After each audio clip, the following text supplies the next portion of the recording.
Russian Foreign Minister Sergei Lavrov delivered his speech to the United Nations General Assembly that was heavy on criticism directed first at Western states in general.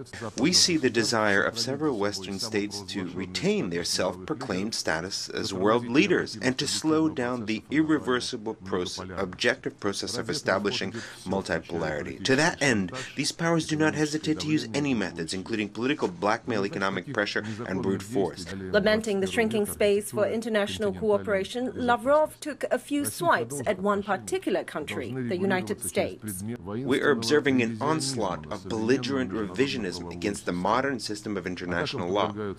Attacks have been launched against the basic principles of the Middle East peace process, the Joint Comprehensive Plan of Action on the Iranian nuclear program, the commitments within the World Trade Organization framework, the Multilateral Climate Agreement, and many more. The Trump administration's unilateral pullout from the Iran nuclear deal meant a resumption of sanctions on Iran and was met with anger and objections from Tehran and the other signatories to the agreement.